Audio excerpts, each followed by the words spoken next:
ਵਾਰ ਤੂੰ ਪਾਰ ਬ੍ਰਹਮ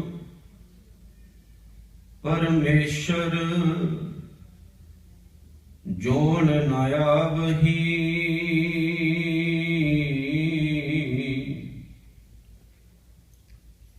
ਤੂੰ ਹੁਕਮੀ ਸਾਜੇ ਸ੍ਰਿਸ਼ਟ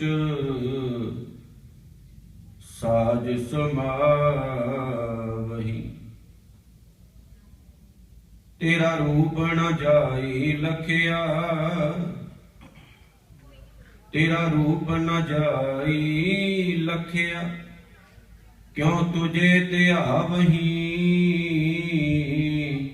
ਤੂੰ ਸਭ ਮੇ ਵਰਤੇ ਆਪ ਕੁਦਰਤ ਦੇਖਾਵਹੀ।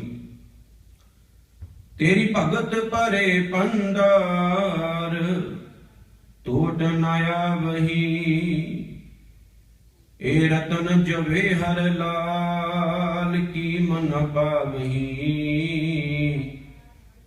ਜਿਸ ਹੋਵੇ ਆਪ ਦਇਆਲ ਤਿਸ ਸਤਿਗੁਰ ਸੇਵਾ ਲਾਵਹੀ।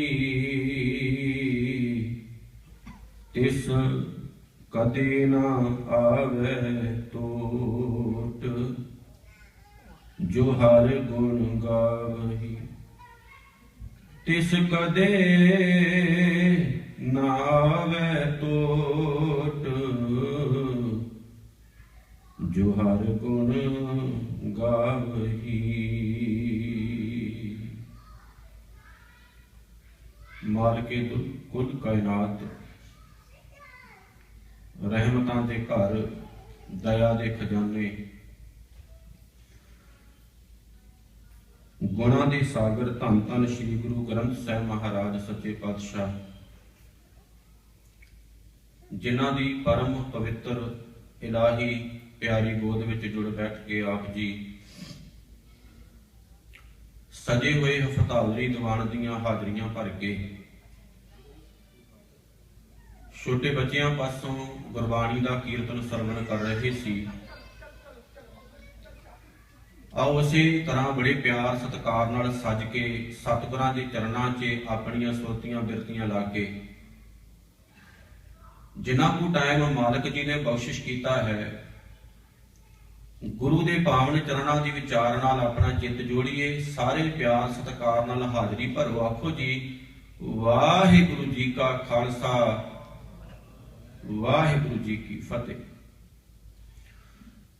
ਸਤਿਗੁਰਾਂ ਦੀ ਬਖਸ਼ਿਸ਼, ਰਹਿਮਤ, ਅਪਾਰ ਕਿਰਪਾ ਹੋਈ ਹੈ,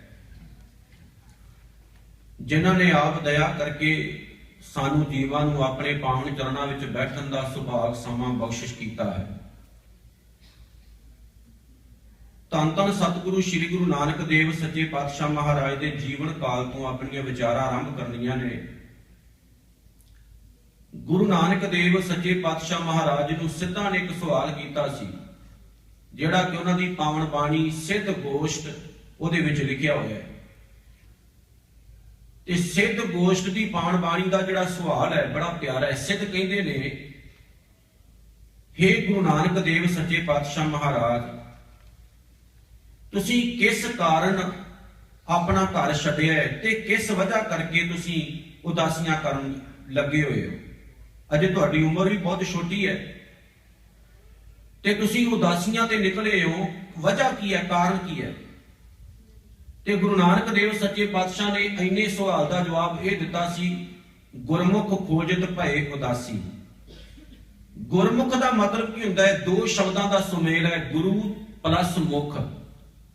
ਗੁਰਮੁਖ ਕਿਹਨੂੰ ਕਹਿੰਦੇ ਨੇ? ਜਿਹਦਾ ਮੂੰਹ ਵਾਹਿਗੁਰੂ ਵੱਲ ਹੈ, ਜਿਹਦਾ ਮੂੰਹ ਗੁਣਾਂ ਵੱਲ ਹੈ, ਜਿਹਦੇ ਵਿੱਚ ਪਿਆਰ ਹੈ, ਕਰੁਣਾ ਹੈ, ਸਤਿਕਾਰ ਹੈ, ਜਿਹਦੇ ਵਿੱਚ ਦਇਆ ਹੈ, ਜਿਹਦੇ ਵਿੱਚ ਸਤ ਹੈ, ਸੰਤੋਖ ਹੈ, ਜਿਹਦੇ ਵਿੱਚ ਗੁਣ ਨੇ, ਸਾਰੀਆਂ ਗੱਲਾਂ ਛੱਡ ਦਿਓ, ਜਿਹਦੇ ਵਿੱਚ ਰੱਬੀ ਗੁਣ ਵਸਦੇ ਨੇ, ਉਹਨੂੰ ਕਹਿੰਦੇ ਨੇ ਗੁਰਮੁਖ। ਗੁਰਮੁਖ ਸ਼ਬਦ ਪੱਕੇ ਤੌਰ ਤੇ ਅੱਜ ਦੇ ਟਾਈਮ ਦੇ ਵਿੱਚ ਸਾਡੇ ਨਾਲ ਲੱਗਾ ਹੋਇਆ। ਅਸੀਂ ਕਿਸੇ ਭਲੇ ਬੰਦੇ ਨੂੰ ਆਵਾਜ਼ ਮਾਰਨੀ ਹੋਵੇ ਤੇ ਕਵਾਂਗੇ ਫਲਾਣਾ ਗੁਰਮੁਖ। ਤੇ ਗੁਰਬਾਣੀ ਵਿੱਚ ਵੀ ਇਹ ਸ਼ਬਦ ਵਰਤੇ ਗਏ, ਜਿਤਨੇ ਨਰਕ ਸੇ ਮਨਮੁਖ ਭੋਗੇ ਗੁਰਮੁਖ ਲੇਪ ਨਾ ਮਾਸਾ ਹੈ।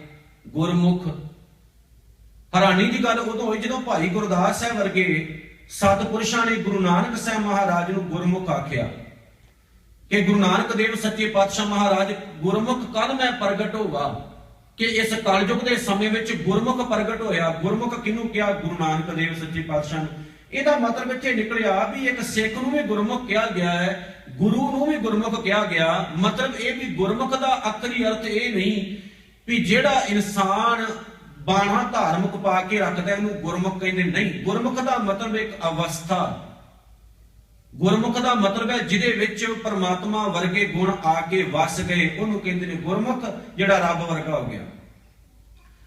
ਗੁਰੂ ਨਾਨਕ ਮਹਾਰਾਜ ਕਹਿਣ ਲੱਗੇ ਗੁਰਮੁਖ ਖੋਜਤ ਭਏ ਉਦਾਸੀ, ਮੈਂ ਰੱਬ ਦੇ ਬੰਦਿਆਂ ਨੂੰ ਖੋਜਣ ਵਾਸਤੇ ਤੁਰਿਆ।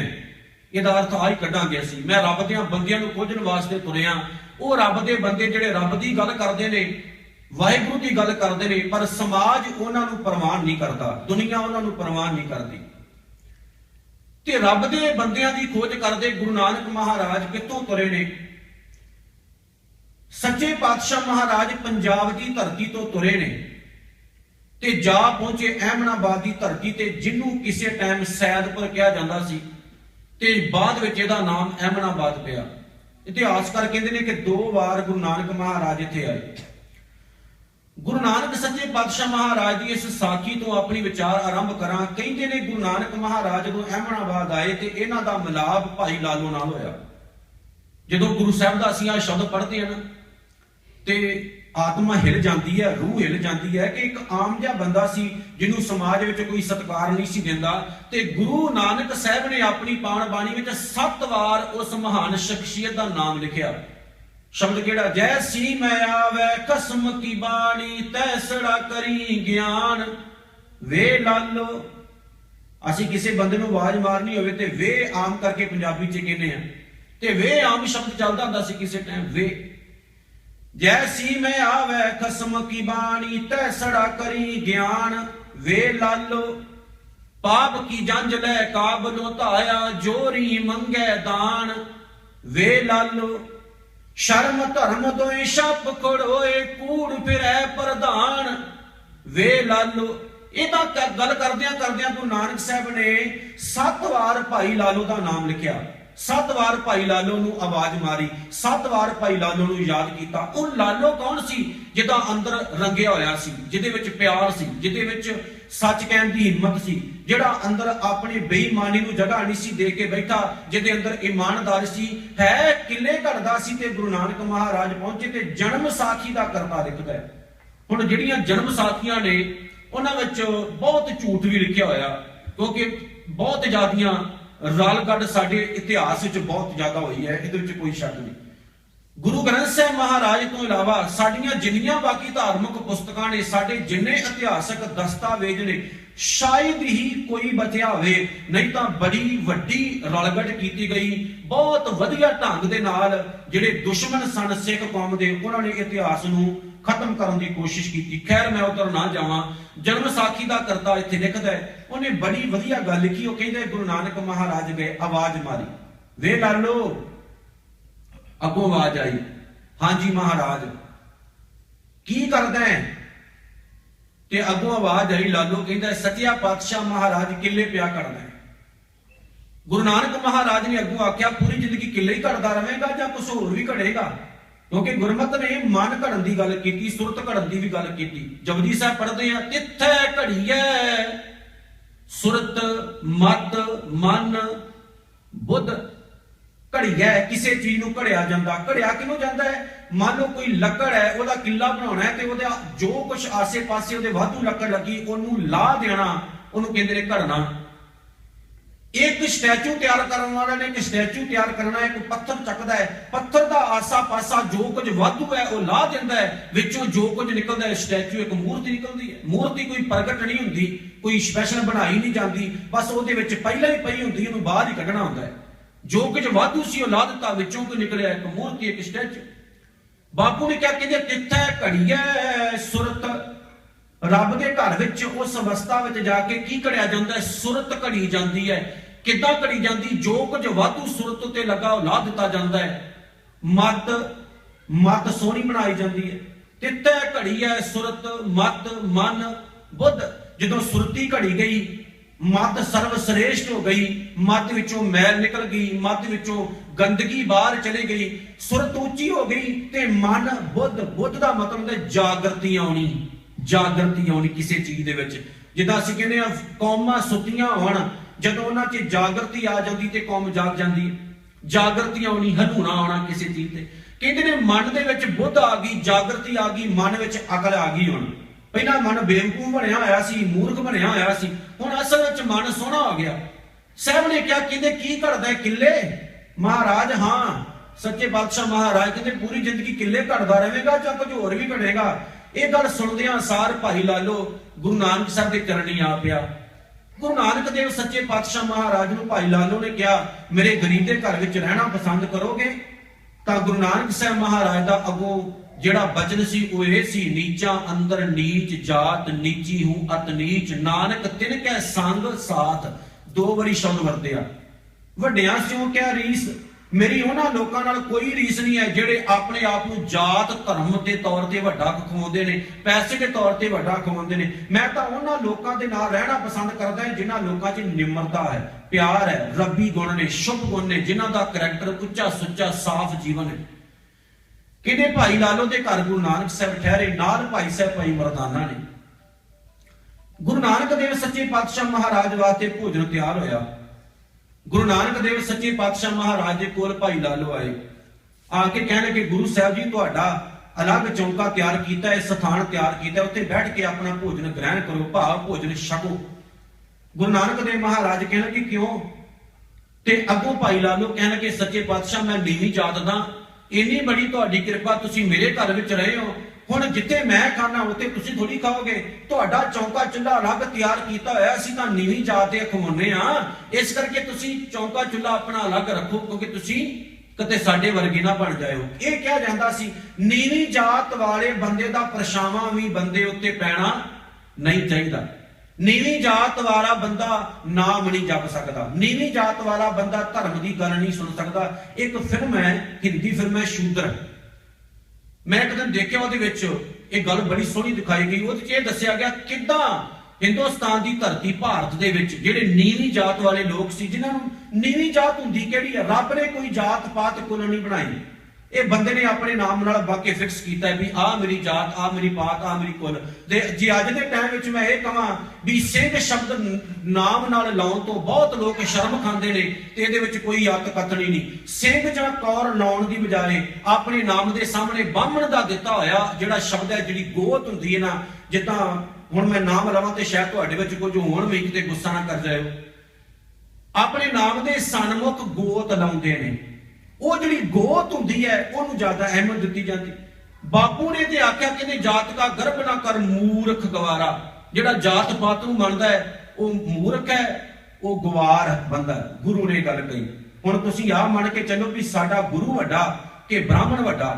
ਅਸੀਂ ਜੇ ਬ੍ਰਾਹਮਣ ਦੀ ਮੰਨਣੀ ਤੇ ਜਾਤ ਪਾਤ ਲੱਖ ਵਾਰੀ ਲਾਈ ਜਾਓ, ਸਿੰਘ ਨਾ ਲਾਓ, ਤੇ ਜੇਕਰ ਗੁਰੂ ਦੀ ਮੰਨਣੀ ਹੈ ਤੇ ਗੁਰੂ ਨੇ ਤਾਂ 2 ਸ਼ਬਦ ਦਿੱਤੇ ਨੇ, ਜਾਂ ਸਿੰਘ ਲਾ ਲਓ ਤੇ ਸਿੰਘ ਦੇ ਸਾਹਮਣੇ ਜੇ ਬਹੁਤੀ ਗੱਲ ਤੇ ਆਪਣਾ ਤਖੱਲੁਸ ਲਾ ਸਕਦੇ, ਖਾਲਸਾ ਲਾ ਸਕਦੇ। ਜਾਤ ਪਾਤ ਗੋਤ ਨੂੰ ਸਾਹਮਣੇ ਰੱਖਣ ਦੀ ਗੱਲ ਗੁਰੂ ਨੇ ਨਹੀਂ ਕੀਤੀ। ਖੈਰ ਭਾਈ ਲਾਲੋ ਕਹਿੰਦਾ ਸੱਚੇ ਪਾਤਸ਼ਾਹ ਤੁਹਾਡਾ ਚੌਂਕਾ ਲੱਗ ਗਿਆ, ਤੁਸੀਂ ਉੱਥੇ ਛਕੋ। ਗੁਰੂ ਨਾਨਕ ਮਹਾਰਾਜ ਕਹਿਣਗੇ ਨਹੀਂ। ਭਾਈ ਲਾਲੋ ਦਾ ਜਦੋਂ ਮਨ ਜਿੱਤਿਆ, ਭਾਈ ਲਾਲੋ ਨੇ ਨਮਸਕਾਰ ਕੀਤੀ, ਕਹਿੰਦਾ ਸੱਚੇ ਪਾਤਸ਼ਾਹ ਮਹਾਰਾਜ ਆਓ, ਫਿਰ ਠੀਕ ਹੈ ਜਿੱਥੇ ਮੈਂ ਖਾਣਾ ਉੱਥੇ ਤੁਸੀਂ ਖਾਓ।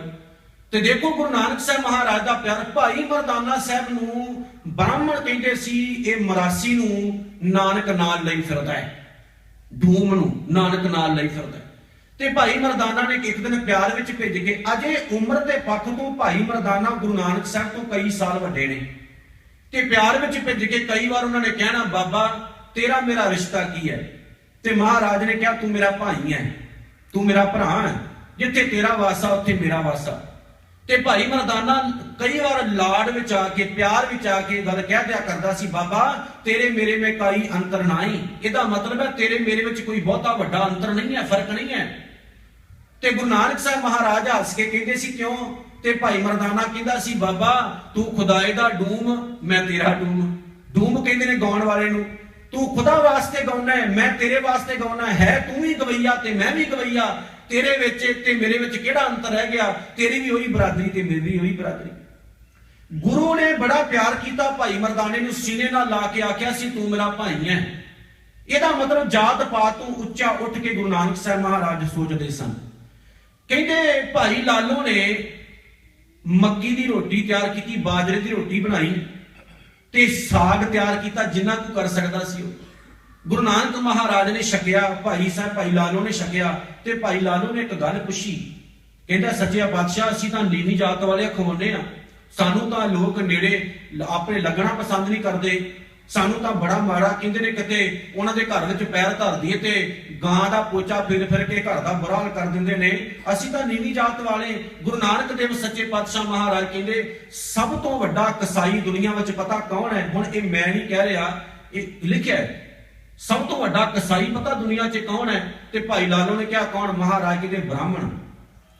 ਕਹਿੰਦੇ ਉਹ ਕਿਦਾਂ? ਮਹਾਰਾਜ ਕਹਿੰਦੇ ਨੇ ਦੇਖ, ਇਸ ਬੰਦੇ ਨੇ ਹੁਕਮ ਜਾਰੀ ਕੀਤੇ ਨੇ, ਮਨੂ ਸਿਮਰਤੀ ਲਿਖਣ ਵਾਲਾ ਉਹ ਸ਼ਾਤਰ ਦਿਮਾਗ ਬੰਦਾ ਹੈ ਜਿਹਨੂੰ ਭਗਵਾਨ ਕਹਿੰਦੇ ਨੇ ਲੋਕ, ਭਗਵਾਨ ਹੈ ਉਹ ਬੰਦਾ ਲਿਖਦਾ। ਕਹਿੰਦਾ ਨੀਵੀਂ ਜਾਤ ਵਾਲਾ ਬੰਦਾ ਜੇਕਰ ਵੇਦ ਮੰਤਰ ਸੁਣ ਲਵੇ ਤੇ ਉਹਦੇ ਕੰਨਾਂ ਦੇ ਵਿੱਚ ਪਤਾ ਕੀ ਕਹੋ? ਸਿੱਕਾ ਢਾਲ ਕੇ ਉਹਨੂੰ ਤੁਸੀਂ ਹਿਸਾਬ ਲਾਓ ਵੀ ਜਿਹੜਾ ਸਿੱਕਾ ਹੁੰਦਾ ਜਦੋਂ ਢਾਲਿਆ ਜਾਵੇ ਕਿੰਨਾ ਗਰਮ ਹੋਵੇਗਾ, ਉਹ ਪਾਣੀ ਬਣ ਜਾਂਦਾ ਹੈ। ਸਿੱਕਾ ਢਾਲ ਕੇ ਉਹਦੇ ਕੰਨਾਂ 'ਚ ਪਾ ਦਿਓ, ਉੱਥੇ ਮੌਤ ਹੋ ਜਾਂਦੀ ਸੀ, ਐਸਾ ਹੁੰਦਾ ਸੀ। ਜੇ ਨੀਵੀਂ ਜਾਤ ਵਾਲਾ ਕੋਈ ਬੰਦਾ ਜ਼ੁਬਾਨ ਨਾਲ ਰਾਮ ਕਹਿ ਦਵੇ, ਸ਼ਿਵ ਕਹਿ ਦਵੇ, ਕੋਈ ਰੱਬ ਦਾ ਨਾਮ ਲੈ ਲਵੇ ਤੇ ਉਹਦੇ ਨਾਲ ਕਰਨਾ ਕੀ ਹੈ? 10 ਉਂਗਲਾਂ, ਇਹ ਮਨੂ ਸਿਮਰਤੀ 'ਚ ਲਿਖਿਆ, 10 ਉਂਗਲਾਂ ਲੋਹੇ ਦਾ ਕਿੱਲਾ ਚੱਕੋ, ਉਹਨੂੰ ਲਾਲ ਕਰੋ, ਉਸ ਬੰਦੇ ਨੂੰ ਪਕੜ ਕੇ ਉਹਦੇ ਮੂੰਹ ਵਿੱਚ ਠੋਕ ਦਓ, ਤੂੰ ਰਾਮ ਕਿੱਦਾਂ ਕਿਹਾ? ਗੁਰੂ ਨਾਨਕ ਸਾਹਿਬ ਨੇ ਐਸਾ ਨਹੀਂ ਕਿਹਾ।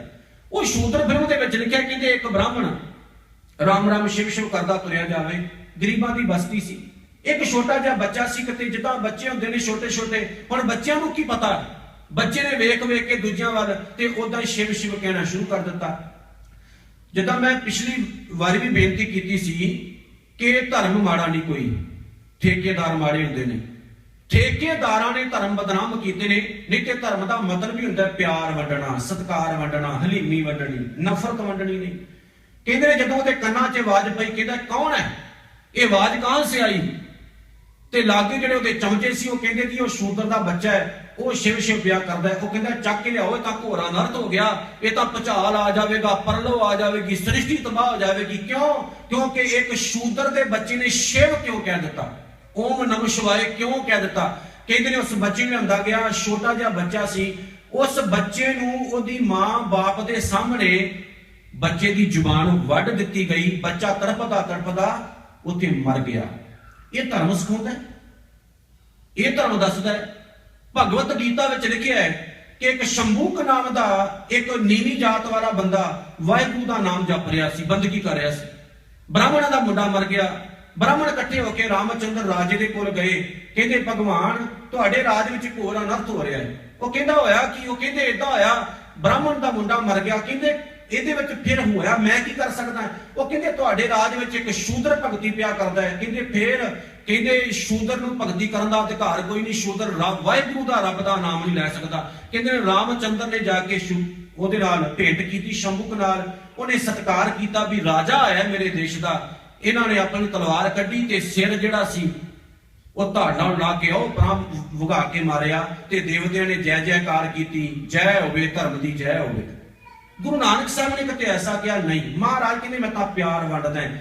ਗੁਰੂ ਨਾਨਕ ਸਾਹਿਬ ਨੇ ਭਾਈ ਲਾਲੋ ਨੂੰ ਕਿਹਾ, ਕਹਿੰਦੇ ਮੇਰੀ ਨਿਗਾਹ ਵਿੱਚ ਸਭ ਤੋਂ ਵੱਡਾ ਬ੍ਰਾਹਮਣ ਤੂੰ ਹੈ, ਆਪਣੀ ਕਿਰਤ ਕਰਦਾ ਹੈ, ਕਿਸੇ ਨੂੰ ਖਵਾਉਣਾ ਵੀ ਹੈ। ਇਹ ਤਾਂ ਲੋਕ ਕਸਾਈ ਨੇ, ਕਿਰਤਕਾਰ ਇਹਨਾਂ ਕਰਨੀ ਨਹੀਂ, ਤਦ ਸਾਰਾ ਦਿਨ ਖੜਕਾਉਂਦੇ ਰਹਿੰਦੇ ਨੇ। ਲੋਕਾਂ ਦੇ ਢਿੱਡ ਜਿਹੜੇ ਨੇ ਉਹਨਾਂ ਦੇ ਵਿੱਚੋਂ ਰੋਟੀ ਖੋ ਕੇ ਆਪਣੇ ਢਿੱਡ ਵੱਡੇ ਇਹਨਾਂ ਨੇ ਕੀਤੇ ਪਏ ਨੇ। ਮਹਾਰਾਜ ਕਹਿੰਦੇ ਤੇਥੋਂ ਵੱਡਾ ਵੀ ਬ੍ਰਾਹਮਣ? ਕਿਤੇ ਦਰਬਾਰ ਸਾਹਿਬ ਜਿਸ ਦਿਨ ਤਿਆਰ ਕੀਤਾ ਗਿਆ ਨਾ, ਤੇ ਗੁਰੂ ਅਰਜਨ ਸਾਹਿਬ ਮਹਾਰਾਜ ਨੇ ਬੜਾ ਵੱਡਾ ਇੱਕ ਲੰਗਰ ਕੀਤਾ ਤੇ ਇੱਕ ਵਿਅਕਤੀ ਗੁਰੂ ਅਰਜਨ ਸਾਹਿਬ ਮਹਾਰਾਜ ਨੂੰ ਆ ਕੇ ਕਹਿੰਦਾ ਸੱਚਿਆ ਪਾਤਸ਼ਾਹ ਬ੍ਰਾਹਮਣਾਂ ਦੀ ਪੰਗਤ ਨਹੀਂ ਲਾਉਣੀ। ਤੇ ਗੁਰੂ ਅਰਜਨ ਸਾਹਿਬ ਮਹਾਰਾਜ ਪਤਾ ਅੱਗੋਂ ਕੀ ਜਵਾਬ ਦਿੰਦੇ ਨੇ? ਕਹਿੰਦੇ ਨੇ ਨਹੀਂ, ਸਾਡਾ ਬ੍ਰਾਹਮਣ ਪਤਾ ਕੌਣ ਹੈ? ਸਾਡੇ ਬ੍ਰਾਹਮਣ ਸਾਡੇ ਗੁਰਸਿੱਖ ਨੇ। ਭਾਈ ਬਹਿਲੋ ਦਾ ਉੱਥੇ ਨਾਮ ਲਿਆ ਸੀ। ਸਾਡਾ ਬ੍ਰਾਹਮਣ ਤਾਂ ਭਾਈ ਬਹਿਲੋ ਹੈ, ਜਿਹਨੇ ਰਾਤ ਦਿਨ ਇੱਕ ਕਰਕੇ ਇੱਥੇ ਸੇਵਾ ਕੀਤੀ ਹੈ। ਵਿਹਲੜਾਂ ਨੂੰ ਗੁਰੂ ਨਾਨਕ ਮਹਾਰਾਜ ਦੇ ਘਰ ਵਿੱਚ ਕੋਈ ਜਗ੍ਹਾ ਨਹੀਂ। ਗੁਰੂ ਨਾਨਕ ਸਾਹਿਬ ਸੱਚੇ ਪਾਤਸ਼ਾਹ ਮਹਾਰਾਜ ਦੀ ਇਸ ਸਾਖੀ ਤੋਂ मैं अपनी विचार अगे लैके चला। साहब ने कहा कि मेरी निगाह विच किरती महान है, किरती वड्डा है, पर गुरु नानक साहब महाराज की यह गल बहुत लोगों को ना पची। वही वजह अहमदाबाद की धरती तो ये शब्द उठने शुरू हो गए सी, ये कुराइया है गुरु नानक, ये भूतना है गुरु नानक, ये धर्म का विरोधी है गुरु नानक, ये अधर्मियों का साथ देता है गुरु नानक। इदां दी गल्लां बड़ियां होईयां। गुरु नानक साहब ने क्या कोई परवाह नहीं, जिन्ने मर्जी ढिड खड़काओ, मैनू कोई परवाह नहीं, मैं तो सच की गल कहने वाला बंदा, सच की आवाज उठाने वाला बंदा। तुसीं सोचोगे भी अज भाई साहब का लास्ट देना है ते अज भी ये खरियां खरियां गल्लां क्यों सुना रहे हैं। इस करके गुरमुखों सुना रहे हैं कि मेरे ख्याल से तुहानू किसी नूं भी ये याद नहीं होगा, तो शायद किसी नूं याद होए भी अज 31 मई 1981 नूं 12 सिंह ਅੰਮ੍ਰਿਤਸਰ ਦੀ ਪਾਵਨ ਧਰਤੀ ਤੇ ਇਹਨਾਂ ਲੋਕਾਂ ਵੱਲੋਂ ਸ਼ਹੀਦ ਕਰ ਦਿੱਤੇ ਗਏ ਸੀ। ਇਸ ਕਰਕੇ ਮੈਂ ਅੱਜ ਦਾ ਇਹ ਟੌਪਿਕ ਰੱਖਿਆ ਤੇ ਸ਼ਬਦ ਲਿਆ ਤਿਸ ਕਦੇ ਨਾ ਆਵੇ ਤੋਟ ਜੋ ਹਰ ਗੁਣ ਗਾਵੇ। ਲਾਈਫ ਦੇ ਵਿੱਚ ਜ਼ਿੰਦਗੀ ਵਿੱਚ ਕਦੇ ਘਾਟਾ ਉਸ ਬੰਦੇ ਨੂੰ ਨਹੀਂ ਪੈਂਦਾ ਜਿਹੜਾ ਬੰਦਾ ਬਾਪੂ ਤੇਰੇ ਗੁਣ ਗਾਉਂਦਾ ਹੈ। ਜਿਹੜੀਆਂ ਕੌਮਾਂ ਤੇਰੇ ਨਾਲ ਤੇਰੇ ਚਰਨਾਂ ਨਾਲ ਜੁੜੀਆਂ ਰਹਿੰਦੀਆਂ ਨੇ, ਉਹ ਕੌਮਾਂ ਨੂੰ ਕਦੇ ਘਾਟਾ ਹੈ, ਉਹ ਕੌਮਾਂ ਕਦੇ ਮੁੱਕਦੀਆਂ ਨੇ, ਉਹ ਕੌਮਾਂ ਕਦੇ ਖਤਮ ਹੁੰਦੀਆਂ ਨੇ। 1947 ਜਦੋਂ ਆਜ਼ਾਦ ਹੋਇਆ ਭਾਰਤ ਤੇ ਇਹਦਾ ਅਖੌਤੀ ਨਾਮ ਹਿੰਦੁਸਤਾਨ, ਜਿੱਥੋਂ ਦੇ ਲੋਕਾਂ ਦੀ ਇਹ ਆਵਾਜ਼ ਹੈ ਹਮ ਹਿੰਦੀ ਹਿੰਦੁਸਤਾਨ ਹਮਾਰਾ। ਜਦੋਂ ਆਜ਼ਾਦ ਹੋਇਆ ਨਾ ਤੇ ਸਭ ਤੋਂ ਪਹਿਲਾਂ 골ਡ ਮੈਡਲ ਪਤਾ ਸਿੱਖਾਂ ਨੂੰ ਕਿਹੜਾ ਮਿਲਿਆ? ਉੱਥੋਂ ਆਵਾਜ਼ ਉੱਠੀ ਸਿੱਖ ਜਰਾਇਮ ਪੇਸ਼ਾ ਕੌਮ ਹੈ। ਕਿਹੜੀ ਕੌਮ? ਜਰਾਇਮ ਪੇਸ਼ਾ ਮਤਲਬ ਇਹ ਬੰਦੇ ਜਿਹੜੇ ਨੇ, ਇਹ ਡਾਕੂ ਨੇ, ਇਹ ਧਾੜਵੀ ਨੇ, ਇਹ ਜ਼ੁਲਮ ਕਰਨ ਵਾਲੇ ਨੇ, ਇਹ ਫਸਾਦ ਕਰਨ ਵਾਲੇ ਨੇ, ਇਹਨਾਂ ਤੋਂ ਬਚ ਕੇ ਰਹੋ। ਸਾਚੀ ਸਾਖੀ ਵਿੱਚ ਸਰਦਾਰ ਕਪੂਰ ਸਿੰਘ ਨੇ ਲਿਖਿਆ ਹੈ ਕਿ 47 ਤੋਂ ਬਾਅਦ ਕਹਿੰਦੇ ਪੁਲਿਸ ਪਿੰਡਾਂ ਵਿੱਚ ਜਾਂਦੀ ਸੀ, ਸਿੱਖਾਂ ਦੀਆਂ ਦਾੜੀਆਂ, ਸਿੱਖਾਂ ਦੀਆਂ ਦਸਤਾਰਾਂ ਨਾਲ ਖਿਲਵਾੜ ਕਰਦੀ ਸੀ। ਇਹ 골ਡ ਮੈਡਲ ਪਹਿਲਾ ਮਿਲਿਆ। ਫਿਰ ਮੈਂ ਅਗਾਂਹ ਥੋੜਾ ਜਿਹਾ ਅਗਾਂਹ ਜਾਵਾਂ। ਸਿੱਖਾਂ ਨੇ ਜਿੱਥੇ ਹਿੰਦੁਸਤਾਨ ਨੂੰ ਆਜ਼ਾਦ ਕਰਾਉਣ ਵਾਸਤੇ ਸਭ ਤੋਂ ਵੱਧ ਕੁਰਬਾਨੀਆਂ ਦਿੱਤੀਆਂ, ਸਭ ਤੋਂ ਵੱਧ ਆਪਣੀਆਂ ਸ਼ਹੀਦੀਆਂ ਦਿੱਤੀਆਂ, ਉਸੇ ਹਿੰਦੁਸਤਾਨ ਵਿੱਚ ਇੱਕ ਵਧੀਆ ਢੰਗ ਨਾਲ ਜਿਉਣ ਦੀ ਬਜਾਏ ਸਿੱਖਾਂ ਨੂੰ ਗੁਲਾਮ ਬਣਾ ਦਿੱਤਾ ਗਿਆ। ਕਹਿ ਦਿੱਤਾ ਗਿਆ ਵੀ ਇਹ ਸਾਡਾ ਦੇਸ਼ ਹੈ, ਇੱਥੇ ਰਹਿਣ ਵਾਲੀਆਂ ਬਾਕੀ ਜਿੰਨੀਆਂ ਛੋਟੀਆਂ ਮੋਟੀਆਂ ਕੌਮਾਂ ਨੇ ਇਹ ਸਾਡੀਆਂ ਗੁਲਾਮ ਬਣ ਕੇ ਰਹਿਣ ਤਾਂ ਜੀਉ ਸਕਦੀਆਂ ਨੇ, ਨਹੀਂ ਤਾਂ ਹਿੰਦੁਸਤਾਨ ਛੱਡ ਕੇ ਪਾਕਿਸਤਾਨ ਚਲੀਆਂ ਜਾਣ। ਫੇਰ ਕੀ ਹੋਇਆ? ਸਿੱਖਾਂ ਨੂੰ ਆਪਣੇ ਹੱਕ ਵਾਸਤੇ ਲੜਨਾ ਪਿਆ, ਪੰਜਾਬੀ ਸੂਬੇ ਵਾਸਤੇ ਲੜਨਾ ਪਿਆ। ਖੈਰ ਲੰਗੜਾ ਲੂਲਾ ਟੁੰਡਾ ਜਾਂ ਪੰਜਾਬੀ ਸੂਬਾ ਲੈ ਕੇ ਸਿੱਖ ਖੁਸ਼ ਹੋ ਗਏ ਵੀ ਠੀਕ ਹੈ, ਨਹੀਂ ਕਦੇ ਕਿਸੇ ਵਾਸਤੇ ਅੰਦੋਲਨ, ਕਦੇ ਕਿਸੇ ਵਾਸਤੇ। ਫਿਰ ਹੋਇਆ ਕਿ ਇੱਕ ਟਾਈਮ ਆਇਆ ਜਦੋਂ 31 ਮਈ 1981 ਨੂੰ ਸ਼੍ਰੋਮਣੀ ਕਮੇਟੀ, ਸ਼੍ਰੋਮਣੀ ਅਕਾਲੀ ਦਲ ਤੇ ਹੋਰ ਸੰਸਥਾਵਾਂ ਨੇ ਵਿੱਚ ਮਿਲ ਕੇ ਇੱਕ ਮਤਾ ਪਾਸ ਕੀਤਾ ਵੀ ਸਾਡੀ ਕੌਮ ਵੱਖਰੀ ਹੈ, ਅਸੀਂ ਵੱਖਰੇ ਹਾਂ, ਸਾਡੇ ਸਿਧਾਂਤ ਵੱਖਰੇ ਨੇ, ਅਸੀਂ ਕਿਸੇ ਕੌਮ ਦਾ ਅੰਗ ਨਹੀਂ। ਫਿਰ ਇੱਕ ਮਸਲਾ ਰੱਖਿਆ ਗਿਆ ਵੀ ਜਿੱਦਾਂ ਬਨਾਰਸ ਤੇ ਹਰਿਦੁਆਰ ਨੂੰ ਪਵਿੱਤਰ ਸ਼ਹਿਰ ਦਾ ਖਿਤਾਬ ਦਿੱਤਾ ਗਿਆ, ਕਿਉਂ ਅੰਮ੍ਰਿਤਸਰ ਨੂੰ ਪਵਿੱਤਰ ਸ਼ਹਿਰ ਦਾ ਖਿਤਾਬ ਸਾਡੀ ਸਰਕਾਰ ਨਹੀਂ ਦੇ ਰਹੀ? ਇੱਥੇ ਨਸ਼ੇ ਵੰਡੇ ਜਾਂਦੇ ਨੇ, ਇੱਥੇ ਸਭ ਤੋਂ ਵੱਧ ਗੰਦ ਪਾਇਆ ਜਾਂਦਾ ਹੈ, ਤੇ ਅੰਮ੍ਰਿਤਸਰ ਸ਼ਹਿਰ ਨੂੰ ਪਵਿੱਤਰ ਸ਼ਹਿਰ ਦਾ ਖਿਤਾਬ ਮਿਲਣਾ ਚਾਹੀਦਾ ਹੈ। ਕਹਿੰਦੇ ਇੱਕ ਜਲਸਾ ਕੀਤਾ ਜਾਣਾ ਸੀ ਪੂਰੇ ਸ਼ਹਿਰ ਦੇ ਵਿੱਚ। ਇਸ ਗੱਲ ਦੀ ਜਿਹੜੀ ਖਬਰ ਸੀ ਇੰਦਰਾ ਗਾਂਧੀ ਤੱਕ ਪਹੁੰਚ ਗਈ। ਉੱਥੇ ਤੱਕ ਖਬਰ ਪਹੁੰਚੀ, ਉਹਨੇ ਕੀ ਕੀਤਾ? ਉਹਨੇ ਦਿਨਾਂ ਦੇ ਵਿੱਚ, ਅਜੇ 27-28 ਮਈ ਦਾ ਟਾਈਮ ਹੈ, ਉਹਨੇ ਉਸੇ ਟਾਈਮ ਕੁਝ ਦਿਨਾਂ ਦੇ ਵਿੱਚ ਆਰੀਆ ਸਮਾਜ, ਕਾਂਗਰਸ, ਭਾਜਪਾ ਤੇ ਹੋਰ ਜਿਹੜੀਆਂ ਜਥੇਬੰਦੀਆਂ ਸਨ ਉਹਨਾਂ ਨਾਲ ਮਿਲ ਕੇ ਇਹ ਫੈਸਲਾ ਕੀਤਾ ਵੀ ਇਹਨਾਂ ਦੇ ਖਿਲਾਫ ਇੱਕ ਅੰਦੋਲਨ ਛੇੜਿਆ ਜਾਵੇ।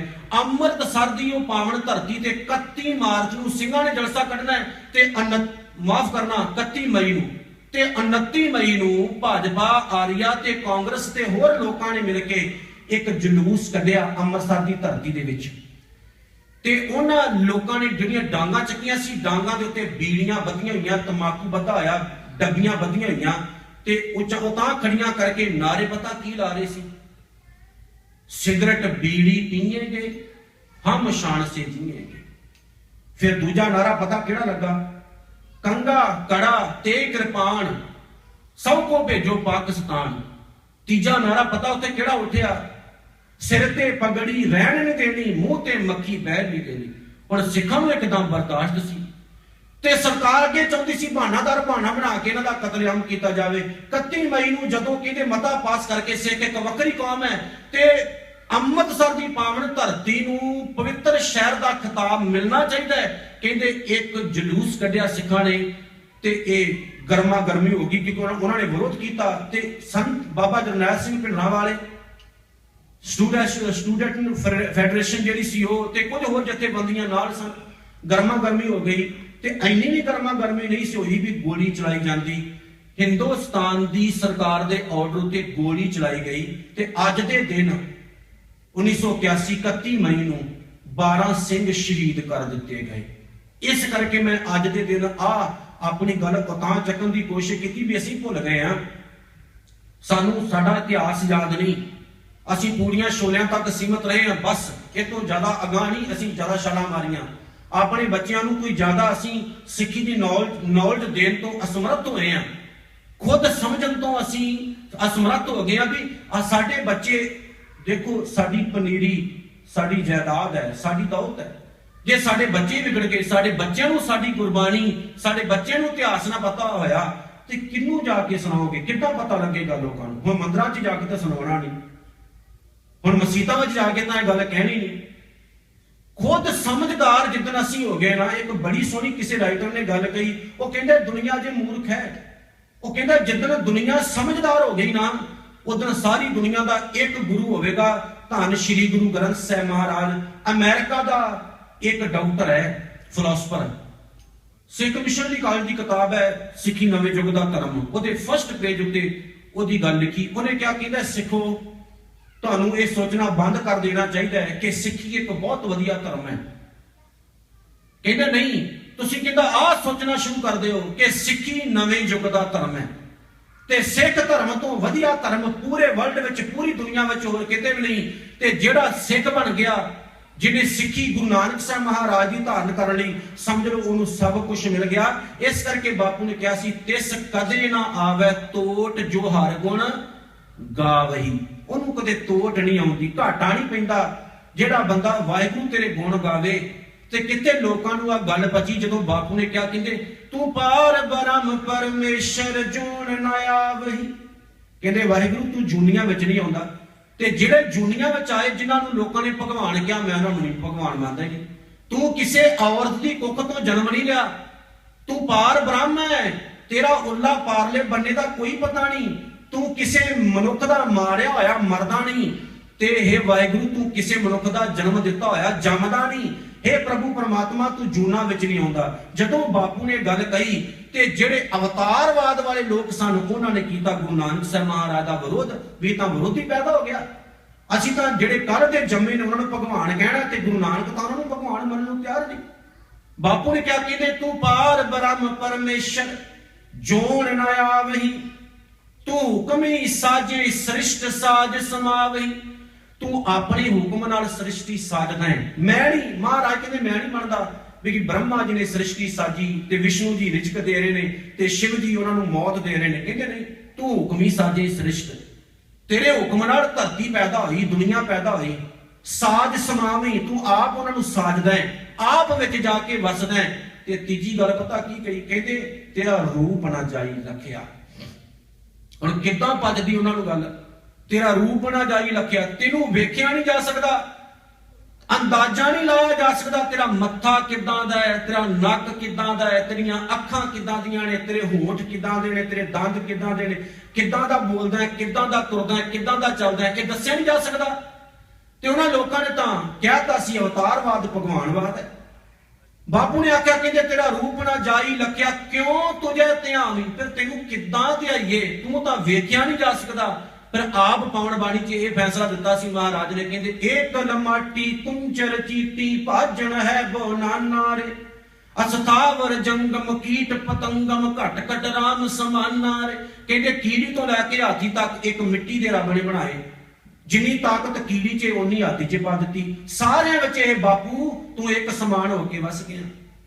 ਤੇਰਾ ਰੂਪ ਨਾ ਜਾਈ ਲਖਿਆ, ਕਿਉਂ ਤੁਝੇ ਤੇ ਆਵਹੀ।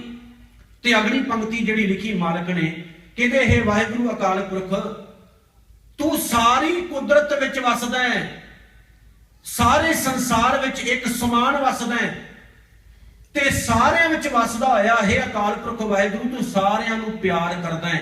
ਤੇ ਅੱਗੇ ਮਾਲਕ ਨੇ ਫਿਰ ਬਖਸ਼ਿਸ਼ ਕੀਤੀ, ਕਹਿਣ ਲੱਗੇ ਉਹ ਗੁਰਮੁਖੋ ਵਾਹਿਗੁਰੂ ਦੇ ਜਿਹੜੇ ਗੁਣ ਨੇ ਉਹ ਰਤਨ ਨੇ, ਜਵੇਹਰ ਨੇ, ਮਾਨਕ ਨੇ। ਤੇਰੀ ਭਗਤ ਭਰੇ ਭੰਡਾਰ ਤੋਟ ਨਾ ਆਵੇ।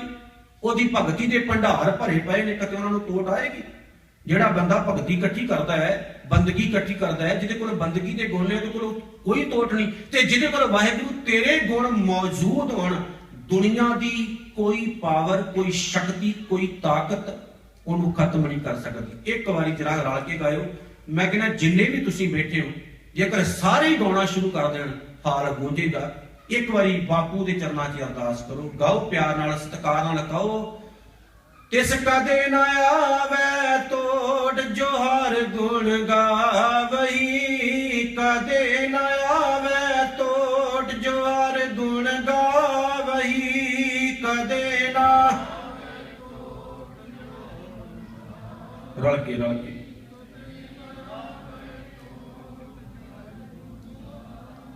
पंक्ति बिना सुन लो। तिस कदे ना आवे तोड़ जो हर गुण गावी। गलत नहीं बोलनी। तिस कदे ना आवे तोड़ जो हर गुण गावही, कदे ना आवे तोड़ जो हर गुण गावही, कदे ना आवे।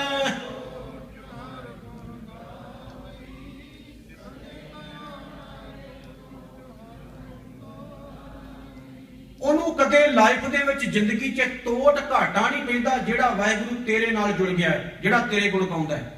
ਤੇ ਗੁਰੂ ਨਾਨਕ ਦੇਵ ਸੱਚੇ ਪਾਤਸ਼ਾਹ ਜੀ ਨੇ ਇਹੀ ਗੱਲ ਆਪਣੇ ਪਿੱਛੇ ਤੁਰਨ ਵਾਲਿਆਂ ਨੂੰ ਸਮਝਾਈ ਸੀ। ਚੇਤੇ ਰੱਖਿਓ, ਜੇ ਵਾਹਿਗੁਰੂ ਦੇ ਬਣ ਕੇ ਰਹੋਗੇ ਤੇ ਸਭ ਕੁਝ ਮਿਲੇਗਾ ਤੁਹਾਨੂੰ।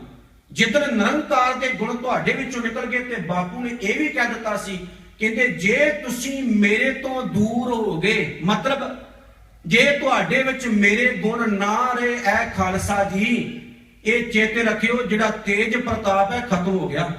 ਤੇ ਬਾਪੂ ਨੇ ਜਿਹੜਾ ਸ਼ਬਦ ਵਰਤਿਆ, ਕਿਹਾ, ਕਹਿੰਦੇ ਨੇ ਐ ਮੇਰਿਆ ਖਾਲਸਾ, ਮੈਂ ਤੈਨੂੰ ਆਪਣੇ ਵਰਗਾ ਤਾਂ ਕਹਿ ਰਿਹਾ ਕਿਉਂਕਿ ਤੂੰ ਅਜੇ ਮੇਰੇ ਵਰਗਾ ਹੈ, ਤੇਰੇ ਵਿੱਚ ਮੇਰੇ ਵਰਗੇ ਗੁਣ ਨੇ। ਪਰ ਜਦ ਇਹ ਗਹਿ ਵਿਪਰਨ ਕੀ ਰੀਤ, ਜਦੋਂ ਤੂੰ ਮੇਰੇ ਤੋਂ ਟੁੱਟ ਗਿਆ, ਵਿਗੜ ਗਿਆ, ਤੇ ਧੱਕੇ ਹੀ ਖਾਏਗਾ। ਬੜੀ ਸੋਹਣੀ ਇਹ ਗੱਲ ਕਿਸੇ ਕਵੀ ਨੇ ਲਿਖੀ, ਚੰਦ ਲੈਣਾ ਤੁਹਾਡੇ ਸਨਮੁਖ ਰੱਖਣ ਲੱਗਾ। ਉਹਦੀ ਕਵਿਤਾ ਦਾ ਨਾਮ ਹੈ ਫਿਰ ਵੀ ਕਹਿੰਦਾ ਮੈਂ ਸਰਦਾਰ, ਤੇ ਉਹਦੇ ਬੰਦ ਬੜੇ ਸੋਹਣੇ ਨੇ। ਉਹਨੇ ਇੱਕ ਗੱਲ ਕਹੀ, ਉਹ ਕਹਿੰਦਾ ਦਿਨ ਨੂੰ ਪਾਠ ਰਾਤ ਜਗਰਾਤਾ, ਤੋੜ ਲਿਆ ਨਾਨਕ ਤੋਂ ਨਾਤਾ, ਭੂਤਾਂ ਵਾਂਗ ਫਿਰੇ ਪਰਮਾਤਾ, ਡੁੱਬ ਜਾ ਲੱਭ ਕੇ ਕੋਈ ਖੂਹ ਖਾਤਾ, ਗੁਰਬਾਣੀ ਦੀ ਨਾ ਕੋਈ ਸਾਰ, ਫਿਰ ਵੀ ਕਹਿੰਦਾ ਮੈਂ ਸਰਦਾਰ। ਪੁੱਤਾਂ ਬਦਲੇ ਧੀਆਂ ਮਾਰੇ, ਦਾਜ ਪਿੱਛੇ ਨੂੰਹਾਂ ਪਿਆ ਸਾੜੇ, ਫਿਰ ਵੀ ਪਾਪਾਂ ਤੋਂ ਨਾ ਹਾਰੇ, ਭੁੱਲ ਗਿਓ ਨਾਨਕ ਸਰਕਾਰ। ਅੱਗੇ ਕਿਹਾ ਫਿਰ ਵੀ ਕਹਿੰਦਾ ਮੈਂ ਸਰਦਾਰ। ਉਸ ਕਵਿਤਾ ਵਿੱਚ ਉਹਨੇ ਇੱਕ ਹਲੂਣਾ ਦਿੱਤਾ, ਕਹਿੰਦਾ ਬਣ ਫਿਰ ਹਰੀ ਸਿੰਘ ਨਰਵਾ ਤੂੰ, ਫੇਰ ਦਿਖਾ ਆਪਣਾ ਜਲਵਾ ਤੂੰ, ਵੈਰੀਆਂ ਦਾ ਕਰਦੇ ਹਲਵਾ ਤੂੰ। ਕਹਿੰਦਾ ਜੇਕਰ ਤੂੰ ਹਰੀ ਸਿੰਘ ਨਲਵੇ ਵਰਗਾ ਕਿਰਦਾਰ ਰੱਖੇਗਾ ਨਾ, ਤੇ ਦੁਨੀਆ ਤੇਰੇ ਚਰਨਾਂ 'ਤੇ ਝੁਕੇਗੀ। ਤੇ ਜੇ ਤੂੰ ਕਿਰਦਾਰ ਹੀ ਭੁੱਲ ਗਿਆ ਤੇ ਸਮਝ ਲਾ ਤੂੰ ਰੁਲ ਜਾਵੇਗਾ, ਖਤਮ ਹੋ ਜਾਵੇਗਾ। ਦੋ ਚਾਰ ਗੱਲਾਂ ਮੈਂ ਤੁਹਾਡੇ ਸਨਮੁਖ ਰੱਖ ਲੱਗਾ, ਕਿਉਂਕਿ ਜਿਹੜਾ ਵਿਸ਼ਾ ਅੱਜ ਦਾ ਉਹੀ ਮੈਂ ਲਿਆ 31 ਮਈ 1981 ਦੀ ਘਟਨਾ ਤੋਂ ਪ੍ਰੇਰਿਤ ਸਾਰੀ ਗੱਲ ਆਪਦੇ ਸਨਮੁਖ ਰੱਖਣ ਲੱਗਾ। ਗੁਰੂ ਸਾਹਿਬ ਨੇ ਇਹ ਗੱਲ ਕਹੀ, ਜਿਹਦੇ ਵਿੱਚ ਗੁਣ ਹੋਣ, ਜਿਸ ਹੋਵੇਂ ਆਪ ਦਿਆਲ, ਤਿਸ ਸਤਿਗੁਰ ਸੇਵਾ ਲਾਵਈ। ਵਾਹਿਗੁਰੂ ਜਿਹਦੇ ਉੱਤੇ ਤੂੰ ਦਿਆਲ ਹੋਵੇ, ਉਹਦੇ ਉੱਤੇ ਤੂੰ ਪ੍ਰਸੰਨ ਹੋ ਕੇ ਉਹਨੂੰ ਗੁਰੂ ਦੇ ਚਰਨਾਂ ਵਿੱਚ ਭੇਜ ਦੇਣਾ, ਗੁਰੂ ਦੀ ਸੇਵਾ ਵਿੱਚ ਲਾ ਦੇਣਾ। ਤੇ ਜਿਹੜਾ ਗੁਰੂ ਵਰਗਾ ਬਣ ਗਿਆ, ਰੱਬ ਵਰਗਾ ਬਣ ਗਿਆ, ਤਿਸ ਕਦੇ ਨਾ ਆਵੇ ਤੋਟ। ਉਹਦੀ ਲਾਈਫ ਦੇ ਵਿੱਚ, ਜ਼ਿੰਦਗੀ 'ਚ ਕਦੇ ਤੋਟ ਨਹੀਂ ਆਵੇਗੀ, ਕਦੇ ਘਾਟਾ ਨਹੀਂ ਗੁਣਾਂ ਦਾ ਪਵੇਗਾ। ਇੱਕ ਕਦੇ ਉਹਦੀ ਇੱਜ਼ਤ ਵਿੱਚ ਘਾਟਾ ਨਹੀਂ ਪਵੇਗਾ, ਉਹਦੀ ਅਣਖ ਵਿੱਚ ਘਾਟਾ ਨਹੀਂ ਪਵੇਗਾ, ਉਹਦੀ ਗੈਰਤ ਵਿੱਚ ਘਾਟਾ ਨਹੀਂ ਪਵੇਗਾ। ਉਹ ਮਰਨੋਂ ਮਰ ਜਾਵੇਗਾ ਲੇਕਿਨ ਆਪਣਾ ਸੀਸ ਕਦੇ ਨਹੀਂ ਝੁਕਾਵੇਗਾ। ਮਰਨੋਂ ਮਰ ਜਾਵੇਗਾ ਲੇਕਿਨ ਆਪਣੇ ਬਾਪੂ ਦੀ ਪੱਗ ਨੂੰ ਦਾਅ ਕਦੇ ਨਹੀਂ ਲਵਾਵੇਗਾ। ਮਰਨੋਂ ਮਰ ਜਾਵੇਗਾ, ਆਪਣੀ ਗੈਰਤ, ਆਪਣੀ ਅਣਖ, ਆਪਣੇ ਸਵੈ ਮਾਂ ਨੂੰ ਕਦੇ ਨਹੀਂ ਵੇਚੇਗਾ। ਐਸਾ ਹੁੰਦਾ ਵੀ ਰਿਹਾ। ਪੂਰੀ ਦੁਨੀਆ ਦਾ ਇਤਿਹਾਸ ਪੜ੍ਹ ਕੇ ਵੇਖ ਲਓ, ਇੱਕ ਪਾਸੇ ਸਿੱਖ ਇਤਿਹਾਸ ਪੜ੍ਹ ਕੇ ਵੇਖ ਲਓ, ਜੇ ਸਿੱਖਾਂ ਨੂੰ ਨਮਸਕਾਰਾਂ ਹੁੰਦੀਆਂ ਆਈਆਂ ਨੇ ਅੱਜ ਤੱਕ, ਉੱਥੋਂ ਦੇ ਇਤਿਹਾਸ ਨੂੰ ਲੈ ਕੇ ਅੱਜ ਤੱਕ, ਤੇ ਇਸੇ ਵਜ੍ਹਾ ਕਰਕੇ ਕਿਉਂਕਿ ਸਿੱਖਾਂ ਨੇ ਆਪਣਾ ਮਾਣ, ਆਪਣਾ ਸਤਿਕਾਰ, ਆਪਣੀ ਅਣਖ, ਆਪਣੀ ਗੈਰਤ ਰੱਖੀ। ਡਾਕਟਰ ਸਰੂਪ ਸਿੰਘ ਲਾ ਕਹਿੰਦੇ ਇੱਕ ਅੰਗਰੇਜ਼ ਲੰਡਨ ਤੋਂ ਆਇਆ। ਉਹ ਕਿਤੇ ਨਵਾਂ ਹਿੰਦੁਸਤਾਨ ਆਇਆ ਸੀ। ਉਹਨੇ ਕਿਤੇ ਰਾਜਿਆਂ ਮਹਾਰਾਜਿਆਂ ਦੀਆਂ ਤਸਵੀਰਾਂ ਵੇਖੀਆਂ ਸੀ ਇੰਡੀਆ ਦੇ। ਜਿਹੜਾ ਡਰਾਈਵਰ ਗੱਡੀ ਚਲਾ ਰਿਹਾ ਸੀ ਉਹਨੇ ਡਰਾਈਵਰ ਨੂੰ ਇਸ਼ਾਰਾ ਕੀਤਾ, ਕਹਿੰਦਾ ਰੁਕ ਬਈ। ਡਰਾਈਵਰ ਰੁਕ ਗਿਆ। ਉਹ ਅੰਗਰੇਜ਼ ਜਿਹੜਾ ਅਫਸਰ ਸੀ ਉਹ ਬਾਹਰ ਨਿਕਲਿਆ ਗੱਡੀ ਤੋਂ। ਬਾਹਰ ਨਿਕਲ ਕੇ ਉਹਨੇ ਜਿਹੜਾ ਆਪਣਾ ਟੋਪ ਪਾਇਆ ਸੀ ਉਹ ਲਾ ਲਿਆ ਤੇ ਕਸ਼ ਵਿੱਚ ਦੇ ਲਿਆ ਤੇ ਦੋਨੋਂ ਪੈਰ ਜੁੜ ਕੇ ਐ ਖਿੱਚ ਕੇ ਮਾਰੀ ਸਲੂਟ। ਜਿਹੜਾ ਡਰਾਈਵਰ ਸੀ ਉਹ ਵੇਖ ਕੇ ਹੱਸ ਪਿਆ, ਕਹਿੰਦਾ ਕਿਹਨੂੰ ਸਲੂਟਾਂ ਮਾਰਦੇ ਹੋ? ਉਹ ਕਹਿੰਦਾ ਕਿਸੇ ਦੇਸ਼ ਦਾ ਰਾਜਾ ਜਾ ਰਿਹਾ। ਡਰਾਈਵਰ ਨੇ ਵੇਖਿਆ, ਕਹਿੰਦਾ ਨਹੀਂ, ਕਿੱਥੇ ਰਾਜਾ ਜਾ ਰਿਹਾ? ਉਹ ਕਹਿੰਦਾ ਦੇਖ ਸਾਹਮਣੇ ਕਿਸੇ ਦੇਸ਼ ਦਾ ਰਾਜਾ ਜਾ ਰਿਹਾ। ਉਹ ਕਹਿੰਦਾ ਨਹੀਂ, ਇਹ ਰਾਜੇ ਨਹੀਂ। ਇਹ ਕੌਣ ਨੇ? ਇਹ ਗੁਰੂ ਗੋਬਿੰਦ ਸਿੰਘ ਮਹਾਰਾਜ ਦੇ ਸਿੱਖ ਨੇ। ਡਾਕਟਰ ਸਰੂਪ ਸਿੰਘ ਰੱਗ ਨੇ ਆਪਣੀ ਬੁੱਕਸ ਵਿੱਚ ਲਿਖਿਆ ਸਿੱਖੀ ਸ਼ਾਨ ਮਹਾਨ ਵਿੱਚ। ਉਹ ਕਹਿੰਦਾ ਇਹ ਰਾਜੇ ਨਹੀਂ, ਇਹ ਕਿਸੇ ਦੇਸ਼ ਦੇ ਬਾਦਸ਼ਾਹ ਨਹੀਂ। ਇਹ ਕੌਣ ਨੇ? ਸਿੱਖ ਨੇ, ਗੁਰੂ ਗੋਬਿੰਦ ਸਿੰਘ ਮਹਾਰਾਜ। ਤੇ ਉਸ ਅੰਗਰੇਜ਼ ਦਾ ਅਗਲਾ ਲਫ਼ਜ਼ ਪਤਾ ਕਿਹੜਾ ਸੀ? ਉਹ ਕਹਿੰਦਾ ਜਿਹਦੇ ਸਿੱਖ ਹੀ ਵੇਖਿਆ ਏਦਾਂ ਲੱਗਦੇ ਨੇ ਜਿਵੇਂ ਬਾਦਸ਼ਾਹ ਜਾ ਰਹੇ ਹੋਣ, ਉਹਨਾਂ ਦਾ ਗੁਰੂ ਕਿੰਨਾ ਮਹਾਨ ਹੋਵੇਗਾ। ਤੇ ਗੁਰੂ ਨੂੰ ਵੇਖਿਆ ਕਿੰਨੀ ਸ਼ਾਨੋ ਸ਼ੌਕਤ ਵਧਦੀ ਹੋਵੇਗੀ, ਕਿੰਨਾ ਚਾਅ ਆਉਂਦਾ ਹੋਵੇਗਾ। ਜਿਹੜੇ ਬਾਪੂ ਨੇ ਸਾਨੂੰ ਸਾਜਿਆ, ਸਾਡਾ ਗੁਰੂ ਏਦਾਂ ਦਾ ਸੀ। ਹੁਣ ਮੈਂ ਇੱਕ ਗੱਲ ਤੁਹਾਨੂੰ ਹੋਰ ਕਹਿਣ ਲੱਗਾ। ਅੱਜ ਦੇ ਟੌਪਿਕ ਮੁਤਾਬਕ, ਅੱਜ ਦੇ ਟਾਈਮ ਮੁਤਾਬਕ ਜੋ ਇੰਡੀਆ 'ਚ ਭਾਰਤ ਵਿੱਚ ਸਿੱਖਾਂ ਦੇ ਨਾਲ ਇਸ ਟਾਈਮ ਹੋ ਰਿਹਾ, ਤੁਹਾਨੂੰ ਯਾਦ ਹੋਵੇਗਾ ਪਿਛਲੇ ਐਤਵਾਰ ਮੈਂ ਗੱਲ ਕਹੀ ਸੀ, ਉਹ ਬੁਲਾਰਾ ਨਹੀਂ ਹੁੰਦਾ ਜਿਹੜਾ ਬੁਲਾਰਾ ਅਜੋਕੇ ਟਾਈਮ ਨੂੰ ਟੱਚ ਕਰਕੇ ਨਾ ਚੱਲੇ। ਜਿਹੜਾ ਬੁਲਾਰਾ ਅਜੋਕੇ ਟਾਈਮ ਨੂੰ ਟੱਚ ਨਹੀਂ ਕਰਦਾ, ਤੁਹਾਡੇ ਸਨਮੁਖ ਨਹੀਂ ਗੱਲਾਂ ਰੱਖਦਾ, ਉਹ ਬੁਲਾਰਾ ਬਸ ਆਪਣੇ ਢਿੱਡ ਖੜਕਾਉਣ ਵਾਸਤੇ ਤੁਰਿਆ ਫਿਰ ਰਿਹਾ, ਹੋਰ ਉਹਦਾ ਕੋਈ ਮਕਸਦ ਨਹੀਂ। ਸਿੱਖਾਂ ਨੂੰ ਇੰਡੀਆ ਦੀ ਸਰਕਾਰ ਨੇ ਇੱਕ ਖਿਤਾਬ ਦਿੱਤਾ 1947 ਤੋਂ ਬਾਅਦ ਮਿਲਿਆ। ਇੱਕ ਤਾਂ ਇਹ ਮਿਲਿਆ ਸੀ ਜਰਾਇਮ ਪੇਸ਼ਾ ਕੌਮ। ਫਿਰ ਜਦੋਂ ਇਹਨਾਂ ਨੇ ਕਿਹਾ ਵੀ ਸਾਡੀ ਕੌਮ ਵੱਖਰੀ ਹੈ, ਸਾਡਾ ਧਰਮ ਵੱਖਰਾ, ਸਾਡੇ ਨਿਸ਼ਾਨ ਵੱਖਰੇ, ਸਾਡੀ ਮਰਿਆਦਾ ਵੱਖਰੀ, ਸਾਡੇ ਸਿਧਾਂਤ ਵੱਖਰੇ, ਇਹਨਾਂ ਨੇ ਕਿਹਾ ਇਹ ਵੱਖਵਾਦੀ ਨੇ। ਤੇ ਜਦੋਂ ਤਲਵਾਰ ਚੱਕ ਕੇ ਅਸੀਂ ਤੁਰੇ ਤੇ ਇਹਨਾਂ ਨੇ ਕਿਹਾ ਇਹ ਅੱਤਵਾਦੀ ਨੇ। ਹੁਣ ਅੱਤਵਾਦੀ ਤੇ ਵੱਖਵਾਦੀ ਤੇ ਰਾਸ਼ਟਰਵਾਦੀ ਦੇ ਵਿੱਚ ਅੰਤਰ ਹੁੰਦਾ ਕਿ ਮੈਂ ਤੁਹਾਨੂੰ ਦੋ ਐਗਜ਼ਾਮਪਲਾਂ ਦੇਣ ਲੱਗਾ। ਸਨ 1711-12 ਦੇ ਵਿੱਚ, ਜਿਹੜਾ ਗੌਰ ਨਾਲ ਸੁਣਿਓ, ਸਨ 1711-12 ਦੇ ਵਿੱਚ ਮੁਹੰਮਦ ਬਿਨ ਤੁਗਲਕ ਆਪਣੇ ਚਾਚੇ ਦੀ ਗੱਲ ਸੁਣ ਕੇ, ਉਹਦੇ ਚਾਚੇ ਨੇ ਉਹਨੂੰ ਆਖਿਆ ਵੀ ਹਿੰਦੁਸਤਾਨ ਉੱਤੇ ਤਾਂ ਲੰਗੜੇ ਲੂਲੇ ਚਲੇ ਜਾਣ ਤੇ ਕਰੋੜਾਪਤੀ ਬਣ ਕੇ ਆ ਜਾਂਦੇ ਨੇ, ਤੂੰ ਤਾਂ ਚੰਗਾ ਭਲਾ ਹੈ। ਉਹਨੇ 5000 ਫੌਜ ਨਾਲ ਦਿੱਤੀ। ਮੁਹੰਮਦ ਬਿਨ ਕਾਸਿਮ ਨੂੰ 5000 ਫੌਜ ਲੈ ਕੇ ਮੁਹੰਮਦ ਬਿਨ ਕਾਸਿਮ ਹਿੰਦੁਸਤਾਨ ਤੇ ਚੜ੍ਹਾਈ ਕਰਨ ਵਾਸਤੇ ਆ ਗਿਆ। ਜਦੋਂ ਹਿੰਦੁਸਤਾਨ ਤੇ ਇਹਨੇ ਚੜ੍ਹਾਈ ਕੀਤੀ, 5000 ਇਹਦੇ ਨਾਲ ਫੌਜ ਸੀ। ਅੱਗੋਂ ਇਹਦਾ ਟਾਕਰਾ ਕਰਨ ਵਾਸਤੇ 30000 ਫੌਜ ਲੈ ਕੇ ਆਇਆ ਰਾਜਾ ਦਾਹਿਰ। ਰਾਜਾ ਦਾਹਿਰ ਦੀ 30000 ਫੌਜ ਸੀ ਤੇ ਇੱਕ ਪਾਸੇ 5000, ਇੱਕ ਪਾਸੇ 30000। 5 ਦਿਨ ਯੁੱਧ ਚੱਲਦਾ ਰਿਹਾ। ਮੁਹੰਮਦ ਬਿਨ ਕਾਸਿਮ ਜਿਹੜਾ ਸੀ, ਚੁੱਪ ਕਰੋ, ਮੁਹੰਮਦ ਬਿਨ ਕਾਸਿਮ ਜਿਹੜਾ ਸੀ ਉਹ ਅੱਕ ਗਿਆ, ਥੱਕ ਗਿਆ। ਉਹ ਕਹਿੰਦਾ ਵੀ ਵਾਪਸ ਮੁੜ ਜਾਣਾ ਚਾਹੀਦਾ ਹੈ, ਨਹੀਂ ਤਾਂ ਮੇਰੀਆਂ ਫੌਜਾਂ ਖਤਮ ਹੋ ਜਾਣਗੀਆਂ। ਅੱਜ ਇਹ ਵਾਪਸ ਮੁੜਨ ਲੱਗਾ। ਰਾਸ਼ਟਰਵਾਦੀ ਇੱਕ ਆਇਆ, ਜਿਹਨੂੰ ਰਾਸ਼ਟਰਵਾਦੀ ਕਹਿੰਦੇ ਅਸੀਂ ਰਾਸ਼ਟਰਵਾਦੀਆਂ ਜੀ। ਹੁਣ ਰਾਸ਼ਟਰਵਾਦੀਆਂ ਦੀਆਂ ਕਰਤੂਤਾਂ ਤੁਹਾਡੇ ਸਾਹਮਣੇ ਮੈਂ ਰੱਖਣ ਲੱਗਾ। ਇੱਕ ਰਾਸ਼ਟਰਵਾਦੀ ਬ੍ਰਾਹਮਣ ਆਇਆ। ਉਸ ਰਾਸ਼ਟਰਵਾਦੀ ਬ੍ਰਾਹਮਣ ਨੇ ਮੁਹੰਮਦ ਬਿਨ ਤੁਗਲਕ ਨੂੰ ਕਿਹਾ ਕਿੱਥੇ ਤੁਰ ਲੱਗੇ, ਕਿੱਥੇ ਜਾਣ ਲੱਗੇ? ਉਹ ਕਹਿੰਦਾ ਮੇਰੀ ਫੌਜਾਂ ਘੱਟ ਨੇ, ਮੈਂ ਤਾਂ ਮਰ ਜਾਵਾਂਗਾ, ਫੌਜਾਂ ਬਹੁਤ ਜ਼ਿਆਦੀਆਂ ਨੇ। ਉਹ ਕਹਿੰਦਾ ਟੈਨਸ਼ਨ ਨਾ ਲੈ, ਮੈਂ ਤੈਨੂੰ ਤਾਂ ਰਾਜ ਦੀ ਗੱਲ ਦੱਸਾਂ। ਉਹ ਕਹਿੰਦਾ ਦੱਸ ਕੀ ਦੱਸੇਗਾ? ਬ੍ਰਾਹਮਣ ਕਹਿਣ ਲੱਗਾ ਏਦਾਂ ਭਾਈ, ਤਾਂ ਦੱਸਾਂਗਾ ਜੇ ਤੂੰ ਮੈਨੂੰ ਕੁਛ ਦਵੇਂਗਾ। ਉਹਨੇ ਥੋੜੇ ਬਹੁਤੇ ਪੈਸੇ ਦਿੱਤੇ। ਕਹਿੰਦਾ ਠੀਕ ਹੈ ਵੀ ਢਿੱਡ ਖੜਕਾਉਣ ਵਾਸਤੇ ਬਹੁਤ ਵਧੀਆ। ਉਹਨੇ ਕੀ ਕੀਤਾ? ਉਹ ਕਹਿੰਦਾ ਜਿਹੜਾ ਸਾਹਮਣੇ ਕਿਲ੍ਹਾ ਹੈ ਰਾਜੇ ਦਾਹਿਰ ਦਾ, ਕਿਲ੍ਹੇ ਦੇ ਉੱਤੇ ਇੱਕ ਝੰਡਾ ਲੱਗਾ ਹੈ। ਉਹ ਝੰਡੇ ਨੂੰ ਇਹ ਕਹਿੰਦੇ ਨੇ ਦੇਵੀ ਦੀ ਸ਼ਕਤੀ ਦਾ ਪ੍ਰਤੀਕ ਹੈ ਝੰਡਾ। ਜਦੋਂ ਤੱਕ ਝੰਡਾ ਕਾਇਮ ਹੈ ਉਦੋਂ ਤੱਕ ਦੇਵੀ ਦੀ ਕਿਰਪਾ ਸਾਡੇ ਉੱਤੇ ਹੈ, ਤੇ ਜੇ ਝੰਡਾ ਡਿੱਗ ਪਿਆ ਤੇ ਸਮਝ ਲਓ ਦੇਵੀ ਸਾਡੇ ਤੇ ਨਾਰਾਜ਼ ਹੋ ਗਈ। ਤੂੰ ਏਦਾਂ ਕਰ, ਝੰਡਾ ਸੁੱਟ ਪਹਿਲਾਂ, ਤਾਂ ਇਹਨਾਂ ਨੂੰ ਜਿੱਤ ਸਕੇਗਾ। ਉਹ ਕਹਿੰਦਾ ਸੱਚ? ਬ੍ਰਾਹਮਣ ਨੇ ਕਿਹਾ। ਕਹਿੰਦਾ ਹਾਂ। ਉਹਨੇ ਕੀ ਕੀਤਾ? ਤੁਗਲਕ ਨੇ ਤੋਪ ਦਾ ਇੱਕ ਮਾਰਿਆ ਗੋਲਾ, ਝੰਡਾ ਭਵਾ ਕੇ ਥੱਲੇ ਮਾਰਿਆ, ਝੰਡਾ ਡਿੱਗਾ। ਰਾਜੇ ਦਾਹਿਰ ਦੀ 30000 ਫੌਜ ਨੇ ਆਪਣੇ ਹਥਿਆਰ ਸੁੱਟ ਦਿੱਤੇ ਤੇ ਆਵਾਜ਼ਾਂ ਪਤਾ ਕੀ ਉੱਠੀਆਂ? ਸਾਡੇ ਉੱਤੇ ਦੇਵੀ ਦੀ ਕਰੋਪੀ ਹੋ ਗਈ, ਸਾਡੇ ਉੱਤੇ ਦੇਵੀ ਨਾਰਾਜ਼ ਹੋ ਗਈ, ਭੱਜ ਜਾਓ, ਜਾਨਾ ਬਚਾਓ, ਅਸੀਂ ਹੁਣ ਜਿੱਤ ਨਹੀਂ ਸਕਣਾ। ਅੱਡੀਆਂ ਨੂੰ ਲਾ ਕੇ ਤੋਂ ਭੱਜਣ ਲੱਗ ਪਏ। ਰਾਜੇ ਦਾਹਿਰ ਦੇ ਭੱਜਦਿਆਂ ਇੱਕ ਤੀਰ ਵੱਜਾ, ਰਾਜਾ ਦਾਹਿਰ ਡਿੱਗ ਪਿਆ। ਤੇ ਮੁਹੰਮਦ ਬਿਨ ਕਾਸਿਮ ਨੇ ਕੀ ਕੀਤਾ? ਆਪਣੀ ਤਲਵਾਰ ਦੇ ਨਾਲ ਰਾਜੇ ਦਾਹਿਰ ਦਾ ਸਿਰ ਲਾਇਆ, ਨੇਜੇ ਉੱਤੇ ਟੰਗਿਆ ਤੇ ਅਗਲਾ ਹਿੰਦੁਸਤਾਨ ਦੇ ਵਿੱਚ ਦਾਖਲ ਹੋ ਗਿਆ। ਹੁਣ ਇਸ ਬ੍ਰਾਹਮਣ ਨੇ, ਇਹ ਰਾਸ਼ਟਰਵਾਦੀਆਂ ਨੇ, ਬ੍ਰਾਹਮਣ ਨੇ ਪਤਾ ਕੀ ਕਿਹਾ ਉਹਨੂੰ, ਕਹਿੰਦਾ ਏਦਾਂ ਹੈ, ਇੱਕ ਰਾਜ ਮੇਰੇ ਕੋਲ ਹੋਰ ਹੈ ਬੜਾ ਵੱਡਾ। ਤੁਸੀਂ ਸੁਣ ਕੇ ਹੈਰਾਨ ਹੋਵੋਗੇ ਕਿਦਾਂ ਲੁੱਟਿਆ ਤੇ ਲਟਾਉਣ ਵਾਲੇ ਇਹ ਲੋਕ ਸਨ। ਮੈਂ ਇੱਥੇ ਬੈਠਾ ਹਾਂ, ਇਹ ਕਥਾ ਵੀ YouTube ਤੇ ਚਲੀ ਜਾਣੀ ਹੈ, ਵੱਖ-ਵੱਖ ਸਾਈਡਾਂ ਉੱਤੇ ਚਲੀ ਜਾਣੀ ਹੈ, ਲੋਕ ਬਹੁਤ ਸੁਣਨ ਵਾਲੇ ਹੋਣੇ ਨੇ। ਮੈਂ ਇੱਕ ਬੇਨਤੀ ਕਰਨ ਲੱਗਾ, ਪੂਰੀ ਦੁਨੀਆ ਵਿੱਚੋਂ ਕੋਈ ਇੱਕ ਸਿੱਖ ਏਦਾਂ ਦਾ ਦੱਸ ਦਿਓ ਜਿਹਨੇ ਸਿੱਖ ਨੇ ਕਦੇ ਏਦਾਂ ਦਾ ਅਕਿਰਤਕਣਾ ਵਾਲਾ ਕੰਮ ਕੀਤਾ ਹੋਵੇ। ਕਦੇ ਨਹੀਂ, ਕਦੇ ਸਿੱਖ ਨਹੀਂ ਕਰਦਾ। ਹਿੰਦੁਸਤਾਨ ਨੂੰ ਗੁਲਾਮ ਬਣਾਉਣ ਵਾਲੇ ਲੋਕ ਸਨ ਅੰਗਰੇਜ਼। ਜੇਕਰ ਹਿੰਦੁਸਤਾਨ ਵਿੱਚ ਵੜੇ, ਸਿੱਖ ਰਾਜ ਖਤਮ ਹੋਇਆ ਤੇ ਡੋਗਰਿਆਂ ਦੇ ਰੂਪ ਦੇ ਵਿੱਚ ਵੀ ਇਹੀ ਲੋਕ ਸਨ ਜਿਨ੍ਹਾਂ ਨੇ ਬੋਰੀਆਂ ਵਿੱਚੋਂ ਬਰੂਦ ਕੱਢ ਕੇ ਤੇ ਹੋਰ ਗੰਦਮੰਦ ਪਾ ਦਿੱਤਾ ਸੀ ਤੇ ਸਿੱਖਾਂ ਨੂੰ ਹਰਾਉਣ ਵਾਲੇ ਲੋਕ ਸੀ। ਉਹਨੇ ਕਿਹਾ, ਕਹਿੰਦਾ ਕਾਸਮ ਇੱਕ ਰਾਜ ਮੇਰੇ ਕੋਲ ਹੋਰ ਹੈ। ਕਹਿੰਦਾ ਦੱਸ। ਉਹ ਕਹਿੰਦਾ ਪਹਿਲਾਂ ਚੰਦ ਮੋਹਰਾਂ ਹੋਰ ਦੇ। 2-4 ਮੋਹਰਾਂ ਲਈਆਂ ਉਹਨੇ, ਧੋਤੀ ਦੀ ਸਾਈਡ ਤੇ ਟੰਗੀਆਂ। ਉਹ ਕਹਿੰਦਾ ਏਦਾਂ, ਇੱਕ ਗੁਪਤ ਖਜ਼ਾਨਾ ਹੈ ਰਾਜੇ ਦਾ, ਰਾਜੇ ਦਾਹਿਰ ਦਾ। ਗੁਪਤ ਖਜ਼ਾਨੇ ਦਾ ਦਰਵਾਜ਼ਾ ਦੱਸਣ ਵਾਲਾ ਉਹ ਬ੍ਰਾਹਮਣ ਰਾਸ਼ਟਰਵਾਦੀ। ਉਹਨੇ ਦੱਸਿਆ, ਹੁਣ ਧਿਆਨ ਨਾਲ ਸੁਣਿਓ, ਉਸ ਗੁਪਤ ਖਜ਼ਾਨੇ ਦਾ ਦਰਵਾਜ਼ਾ ਜਦੋਂ ਤੋੜਿਆ ਗਿਆ ਤੇ ਤਾਂਬੇ ਦੀਆਂ 40 ਦੇਗਾਂ, ਦੇਗ ਪੰਜਾਬ ਦੇ ਵਿੱਚ ਜਦੋਂ ਕਿਤੇ ਲੰਗਰ ਲੱਗਦੇ ਨਾ, ਅੱਜ ਵੀ ਚੌਲ ਤੇ ਦਾਲਾਂ ਦੇਗਾਂ 'ਚ ਬਣਦੇ, ਚੰਗੇ ਚੰਗੇ ਤਗੜੇ ਭਾਂਡੇ ਹੁੰਦੇ ਨੇ। ਤਾਂਬੇ ਦੀਆਂ 40 ਦੇਗਾਂ ਉਹਨੂੰ ਮਿਲੀਆਂ। ਉਹਨਾਂ 40 ਦੇਗਾਂ ਦੇ ਵਿੱਚੋਂ 17,200 ਮਣ ਸੋਨਾ ਨਿਕਲਿਆ। ਉਹਦਾ ਰੇਟ ਪਤਾ ਕਿੰਨਾ ਸੀ? 1 ਅਰਬ 72 ਕਰੋੜ। 1 ਅਰਬ 72 ਕਰੋੜ ਦਾ ਸੋਨਾ 40 ਦੇਗਾਂ ਵਿੱਚੋਂ ਉਹਨੇ 17,200 ਮਣ ਸੋਨਾ ਕੱਢਿਆ। ਫੇਰ ਜਦੋਂ ਅਜੇ ਮੋੜ ਲਗਾ, ਬ੍ਰਾਹਮਣ ਕਹਿੰਦਾ ਅਜੇ ਨਾ ਮੋੜ, ਅਜੇ ਤਾਂ ਕੁਛ ਹੋਰ ਵੀ ਹੈ। 600 ਮੂਰਤੀਆਂ ਉਹਨੂੰ ਲੱਭੀਆਂ। 600 ਮੂਰਤੀ। 600 ਮੂਰਤੀ ਉਹ ਕਿਹੜੀ ਸੀ? ਜਿਹਦਾ ਇੱਕ ਮੂਰਤੀ ਦਾ ਭਾਰ ਸੀ 30 ਮਣ ਸੋਨੇ ਦੀਆਂ ਸੀ। 30 ਮਣ ਉਹ ਚੱਕੀਆਂ ਨੇ।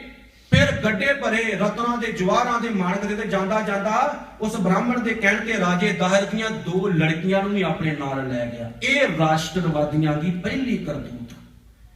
ਫਿਰ ਤੁਸੀਂ ਥੋੜਾ ਜਿਹਾ ਕਿਤੇ ਅਗਾਂਹ ਜਾਓ ਤੇ ਵੇਖ ਕੇ ਤੇ ਸੁਣ ਕੇ ਹੈਰਾਨ ਹੋ ਜਾਓਗੇ। ਇਹ ਗੱਲ ਇਹ ਲੋਕ ਆਪਣੀਆਂ ਬੁੱਕਸਾਂ ਵਿੱਚ ਵੀ ਮੰਨਦੇ ਨੇ, ਪਰ ਮੈਂ ਇੱਕ ਠੋਕ ਕੇ ਕਹਿਣਾ ਹੈ, ਆਪਣੇ ਗੁਰੂ ਦਾ ਸਿੱਖ ਹਾਂ। ਗੁਰੂ ਨੇ ਜੇ ਸਾਨੂੰ ਸਰਦਾਰ ਬਣਾਇਆ, ਅਸੀਂ ਅੱਜ ਤੱਕ ਕਿਰਤ ਘੰਟਾ ਨਹੀਂ ਕਦੇ ਕੀਤੀ, ਕਦੇ ਇਦਾਂ ਦੇ ਕੰਮ ਨਹੀਂ ਕੀਤੇ। ਸਾਡੇ ਗੁਰੂ ਨੇ ਸਾਨੂੰ ਜੋ ਕਿਹਾ ਅਸੀਂ ਉਹਦੇ ਉੱਤੇ ਤੁਰੇ ਆਂ, ਆਪਣੀ ਕੁਰਬਾਨੀਆਂ ਦਿੰਦੇ ਰਹੇ ਹਾਂ। ਇਹੋ ਹੀ ਵਜ੍ਹਾ, ਭਾਵੇਂ ਅੱਜ ਸਿੱਖਾਂ ਨੂੰ ਕਿਹਾ ਜਾਂਦਾ ਹੈ ਇਹ ਆਟੇ ਵਿੱਚ ਲੂਣ ਦੇ ਬਰਾਬਰ ਨੇ। ਮੈਂ ਪਿਛਲੇ ਦਿਨ ਵੀ ਕਿਹਾ ਸੀ, ਪਰ ਲੂਣ ਤੋਂ ਬਗੈਰ ਗੱਲ ਬਣਦੀ ਕੋਈ ਨਹੀਂ। ਲੂਣ ਤੋਂ ਬਗੈਰ ਕਿਸੇ ਚੀਜ਼ ਦਾ ਸਵਾਦ ਨਹੀਂ ਹੁੰਦਾ। ਤੇ ਕੁੱਲ ਦੁਨੀਆ ਮੰਨਦੀ ਹੈ, ਜੇ ਹਿੰਦੁਸਤਾਨ ਵਿੱਚ ਸਿੱਖ ਨਾ ਹੁੰਦੇ ਤੇ ਅੱਜ ਦਾ ਹਿੰਦੁਸਤਾਨ ਕਦੋਂ ਦਾ ਗੁਲਾਮ ਹੋ ਜਾਂਦਾ। ਖੈਰ ਗੁਰੂ ਦੇ ਪਿਆਰਿਓ, ਤੁਹਾਡੇ ਉੱਤੇ ਬੜੀ ਕਿਰਪਾ ਹੈ, ਤੁਹਾਡੇ ਬਾਪੂ ਦੀ, ਤੁਹਾਡੇ ਗੁਰੂ ਦੀ, ਜਿਨ੍ਹਾਂ ਨੇ ਸਾਨੂੰ ਗੈਰਤ ਦਿੱਤੀ ਹੈ, ਅਣਖ ਦਿੱਤੀ ਹੈ, ਮਾਣ ਦਿੱਤਾ ਹੈ, ਸਤਿਕਾਰ ਦਿੱਤਾ ਹੈ। ਸਿੱਖ ਮਰਨੋਂ ਮਰ ਜਾਂਦਾ ਹੈ, ਲੇਕਿਨ ਆਪਣੀ ਦਸਤਾਰ ਨੂੰ ਲਾਜ ਨਹੀਂ ਲਵਾਉਂਦਾ। ਕਦੇ ਇਹੋ ਜਿਹਾ ਭਾਣਾ ਨਹੀਂ ਵਰਤਾਉਂਦਾ ਕਿ ਉਹਦੇ ਗੁਰੂ ਦੇ ਵੱਲ ਉਂਗਲਾਂ ਕਰ ਕਰਕੇ ਕਹਿਣ ਇਹ ਫਲਾਣੇ ਗੁਰੂ ਦਾ ਸਿੱਖ ਹੈ। ਇਸ ਕਰਕੇ, ਕਿਉਂਕਿ ਸਾਡੇ ਗੁਰੂ ਨੇ ਸਾਨੂੰ, ਵੇਖੋ ਕਿੰਨੀ ਸੋਹਣੀ ਗੱਲ ਆਸਾ ਦੀ ਵਾਰ ਵਿੱਚ ਸਤਿਗੁਰੂ ਨੇ ਲਿਖੀ, ਕਹਿੰਦੇ ਬਲਿਹਾਰੀ ਗੁਰ ਆਪਣੇ ਸਦਕੇ ਮੈਂ ਆਪਣੇ ਗੁਰੂ ਤੋਂ, ਦਿਓਹਾੜੀ ਸਦਵਾਰ ਸਦਕੇ ਆਪਣੇ ਗੁਰੂ ਤੋਂ ਕਈ ਵਾਰ ਬਾਰ ਨੇ ਬਲਹਾਰ ਨੇ। ਜਿਨ ਮਾਨਸ ਤੇ ਦੇਵਤੇ ਕੀਏ, ਜਿਹੜੇ ਗੁਰੂ ਨੇ ਮਨੁੱਖਾਂ ਤੋਂ ਸਾਨੂੰ ਦੇਵਤੇ, ਰੱਬ ਵਰਗੇ ਬਣਾ ਦਿੱਤਾ। ਦੇਵਤੇ ਉਹ ਨਹੀਂ ਜਾਣੇ 33 ਕਰੋੜ ਦੇਵੀ ਦੇਵਤਿਆਂ ਵਾਲਾ ਕੰਮ ਨਹੀਂ ਹੈ। ਦੇਵਤੇ ਦਾ ਮਤਲਬ, ਦੇਵ ਦਾ ਆਖਰੀ ਅਰਥ ਹੁੰਦਾ ਹੈ ਪ੍ਰਕਾਸ਼, ਚਾਨਣ, ਰੌਸ਼ਨੀ। ਜਿਨੇ ਗੁਰੂ ਨੇ ਸਾਨੂੰ ਰੱਬ ਵਰਗਾ ਰੌਸ਼ਨ ਕਰ ਦਿੱਤਾ। ਬਲਿਹਾਰੀ ਗੁਰ ਆਪਣੇ ਦਿਓਹਾੜੀ ਸਦਵਾਰ, ਜਿਨ ਮਾਨਸ ਤੇ ਦੇਵਤੇ ਕੀਏ ਕਰਤ ਨ ਲਾਗੀ ਵਾਰ। ਜੇ 100 ਚੰਦਾ ਉਗਵੇਂ ਸੂਰਜ ਚੜੇ 1000, ਏਤੇ ਚਾਨਣ ਹੁੰਦਿਆਂ ਗੁਰ ਬਿਨ ਘੋਰ ਅੰਧਾਰ। ਗੁਰ ਬਿਨ ਘੋਰ ਅੰਧਾਰ, ਗੁਰੂ ਬਿਨ ਸਮਝ ਨਾ ਆਵੇ। ਇਹ ਸਾਡਾ ਬਾਪੂ ਹੈ। ਜੇ ਉਹਦੇ ਚਰਨਾਂ ਵਿੱਚ ਜੁੜੋਗੇ ਤੁਸੀਂ ਅੱਜ ਵੀ ਤਰ ਗਏ, ਕੱਲ ਵੀ ਤਰ ਗਏ, ਕੁੱਲਾਂ ਤਰਨਗੀਆਂ। ਜੇ ਟੁੱਟ ਕੇ ਤੇ ਸਮਝ ਲਓ ਅੱਜ ਵੀ ਗਏ ਤੇ ਕੱਲ ਵੀ ਗਏ। ਫਿਰ ਦੁਬਾਰਾ ਮੈਂ ਤੁਹਾਨੂੰ ਬੇਨਤੀ ਕਰ ਲਗਾ, ਗੁਰਮੁਖੋ, ਗੁਰੂ ਦੀ ਬਾਣੀ ਪੜ੍ਹਦੇ ਹੋ ਜੀ ਸਦਕੇ ਅਰਥ ਜ਼ਰੂਰ ਪੜਿਆ ਕਰੋ ਬਾਣੀ ਦੇ। ਇਤਿਹਾਸ ਦੀਆਂ ਬੇਅੰਤ ਕਿਤਾਬਾਂ ਨੇ, ਇੱਥੇ ਵੀ ਲਾਇਬ੍ਰੇਰੀ ਤੁਹਾਡੀ ਬਣੀ ਹੋਈ ਹੈ, ਕਿਤਾਬਾਂ ਜ਼ਰੂਰ ਪੜਿਆ ਕਰੋ। ਬਹੁਤ ਕੁਝ ਉਹਦੇ ਵਿੱਚੋਂ ਮਿਲਦਾ ਹੈ। ਬੜਾ ਵੱਡਾ ਲਿਟਰੇਚਰ ਇਤਿਹਾਸ ਸਾਡੇ ਕੋਲ ਹੈ। ਤੁਸੀਂ ਪੜ੍ਹੋਗੇ, ਆਪਣੇ ਬੱਚਿਆਂ ਨੂੰ ਜਦੋਂ ਦੱਸੋਗੇ ਨਾ, ਬੱਚੇ ਆਟੋਮੈਟਿਕਲੀ ਤੁਹਾਡੇ ਗੁਰਸਿੱਖ ਬਣਨਗੇ, ਵਧੀਆ ਜੀਵਨ ਵਾਲੇ ਬਣਨਗੇ। ਦਾਸ ਵੱਲੋਂ ਜੋ ਪਿਛਲੇ ਸਮੇਂ ਤੋਂ ਲੈ ਕੇ ਅੱਜ ਤੱਕ ਹਾਜ਼ਰੀ ਭਰੀ ਗਈ, ਉਹਦੇ ਵਿੱਚ ਜੇਕਰ ਕੋਈ ਗੱਲ ਗੁਰ ਸਿਧਾਂਤ ਗੁਰਬਾਣੀ ਤੋਂ ਉਲਟ ਕਹੀ ਗਈ ਹੋਵੇ, ਮੈਂ ਗੁਰੂ ਦੀ ਸੰਗਤ ਪਾਸੋਂ ਤੇ ਗੁਰੂ ਪਾਸੋਂ ਸੀਸ ਝੁਕਾ ਕੇ ਖਿਮਾ ਮੰਗਦਾ ਹਾਂ। ਗੁਰੂ ਗ੍ਰੰਥ ਸਾਹਿਬ ਮਹਾਰਾਜ ਦਾ ਕੋਟਾਨ-ਕੋਟ ਸ਼ੁਕਰ ਹੈ, ਸਮੂਹ ਸਾਧ ਸੰਗਤ ਦਾ ਕੋਟਾਨ-ਕੋਟ ਸ਼ੁਕਰ, ਪ੍ਰਬੰਧਕ ਕਮੇਟੀ ਦਾ ਧੰਨਵਾਦ, ਔਰ ਜਿਨ੍ਹਾਂ ਨੇ ਆਪ ਸੰਗਤ ਦੇ ਦਰਸ਼ਨ ਕਰਾਏ ਨੇ। ਫਿਰ ਕਿਤੇ ਜ਼ਿੰਦਗੀ ਰਹੀ ਤੇ ਤੁਹਾਡੇ ਦਰਸ਼ਨ ਕਰਾਂਗੇ। ਇਤਨੀਆਂ ਹੀ ਬੇਨਤੀਆਂ ਸਵੀਕਾਰ ਕਰੋ, ਪਿਆਰ ਨਾਲ ਸਤਿਕਾਰ ਨਾਲ ਗੱਜ ਵੱਜ ਕੇ ਸਾਰੇ ਫਤਿਹ ਬੁਲਾਓ। ਆਖੋ ਵਾਹਿਗੁਰੂ ਜੀ ਕਾ ਖਾਲਸਾ, ਵਾਹਿਗੁਰੂ ਜੀ ਕੀ ਫਤਿਹ।